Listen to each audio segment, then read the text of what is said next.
Canada we can all be proud of. With that, ladies and gentlemen, I will invite the Prime Minister to address you. Monsieur le Premier ministre. Merci. Merci, Monsieur le Ministre. Thank you, François Philippe. Thank you, colleagues, for being here.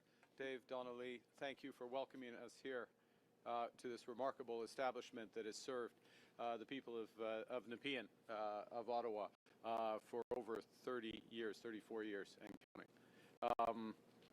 It is a pleasure to be here with my colleagues from the National Capital Region. Anita, again. Anita, where are you? There you are. Yep. Thank you for having us here. And Dave and team, again, for welcoming us. Look, we're in a situation where, and Canadians know this, the world's rapidly changing. That's leaving a cloud of uncertainty and worry hanging over all of us, Canadian businesses, Canadian workers, Canadian families. Our government's focused on what we can control, and that starts with building a stronger, more resilient Canadian economy. So Canada is less reliant on a single trading partner, and we are more resilient to global shocks, what happens outside of our country.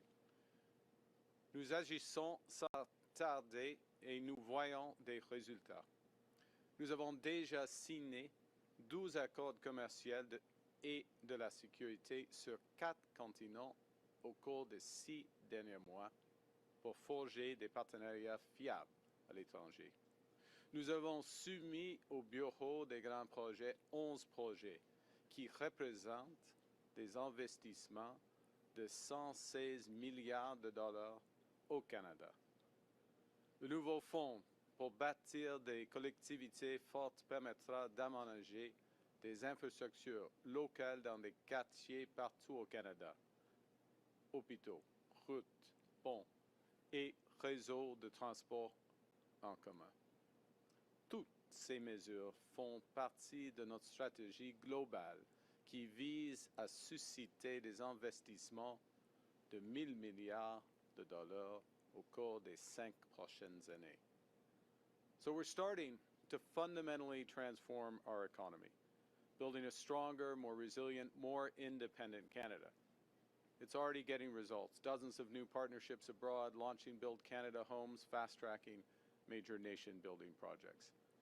Our economy, Canada's economy, has created 190,000 jobs on net since August. In absolute terms, that's more than the United States over the same period. We have the right plan. The world is knocking at our door, and momentum is building. But as the Minister of Finance just said, the biggest payoffs will take time. And many Canadians are feeling the pressures right now of everyday expenses. Canadians need a boost today and a bridge to tomorrow. And that's why Canada's new government has been relentlessly focused on making life more affordable for Canadians. On day one, we canceled the consumer carbon tax, bringing down gas prices by 18 cents a litre. We then cut taxes for 22 middle-class Canadians, saving a two-income family up to $840 this year. We've cut taxes for first-time home buyers, saving them up to $50,000 on their first home purchase. Out east, we've reduced tolls for vehicles on the Confederation Bridge, cutting them from over $50 to $20, and cut fares by 50% on ferries in Atlantic Canada. As the Minister just mentioned, we launched automatic federal benefits, which will help 5.5 million lower-income Canadians get the benefits to which they are entitled, like the disability tax credit, and indeed the new measures that we're announcing today. We made the National School Program permanent, feeding 400,000 children healthy meals while saving their parents $800 per year on groceries. We also have a series of initiatives that will improve affordability by making structural changes to our economy. That's like building lots of affordable housing through Build Canada homes. And last week's new strategic partnership with China will make available tens of thousands of affordable electric vehicles in Canada. Nous avons appuyé la décision de CRTC de prolonger l'accès l'obligatoire au marché de gros dans le secteur des télécommunications pour une seule raison: réduire le coût de l'accès à Internet haute vitesse pour les Canadiens et Canadiennes, pour vous. Dans le budget 2025, notre gouvernement a protégé les programmes sociaux essentiels qui offrent à chaque Canadien une chance équitable de réussir: les garderies, les soins dentaires et l'assurance médicaments. Au cours des prochaines années, notre gouvernement travaillera sans relâche à améliorer l'abordabilité pour tous les Canadiens.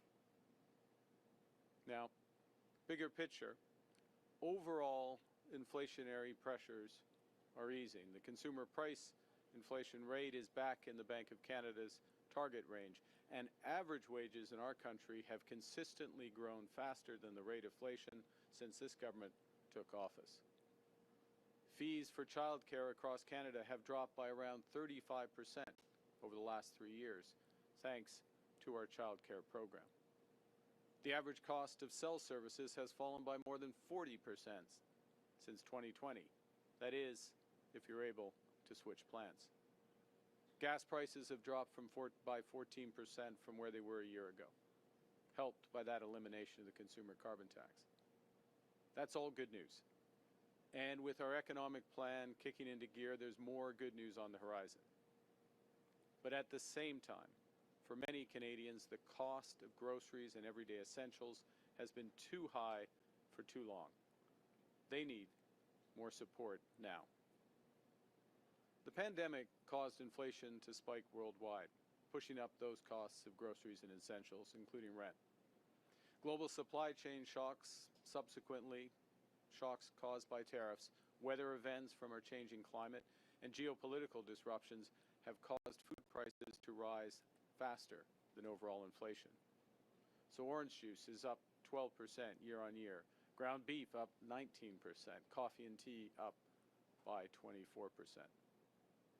Ce problème ne touche pas seulement une minorité de gens très vulnérables.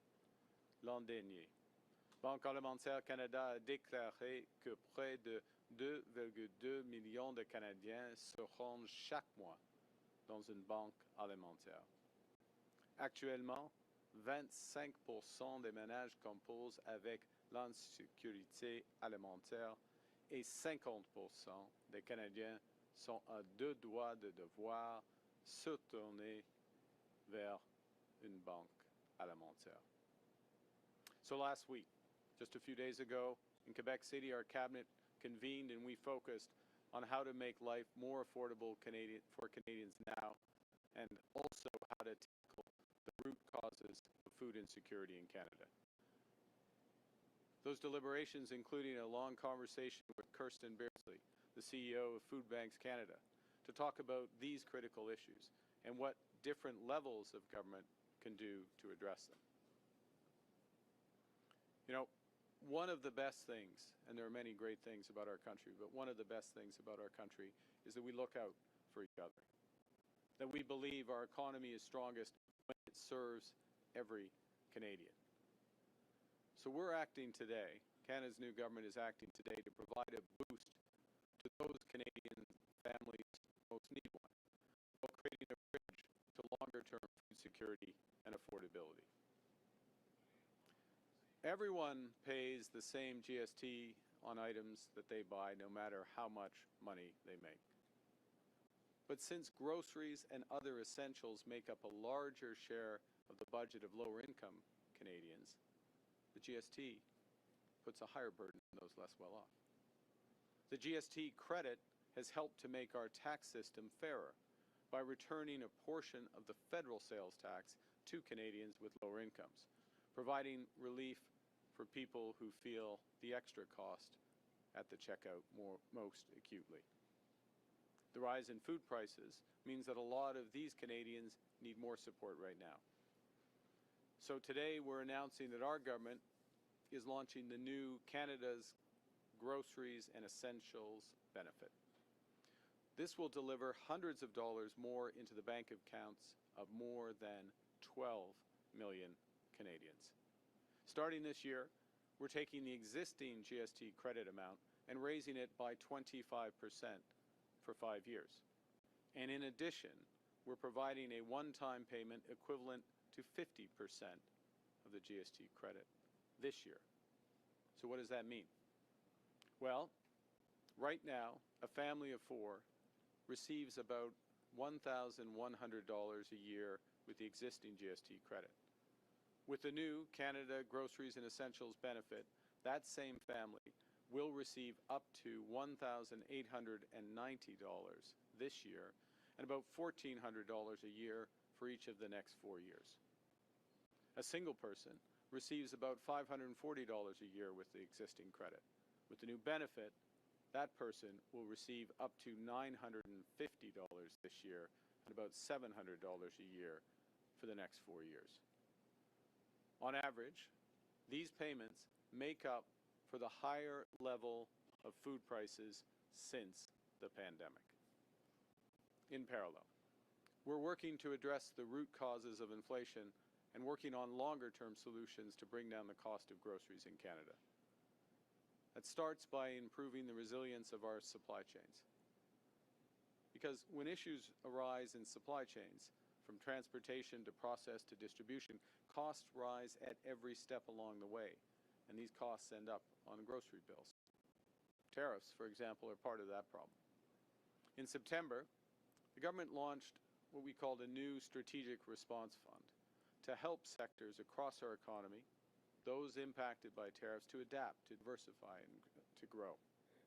And today, we are committing $500 million from this fund to support capital investments to help food businesses expand capacity, increase productivity, and strengthen our food supply for the future. In addition, our Regional Tariff Response Initiative will provide $150 million for small and medium-sized enterprises to do similar things.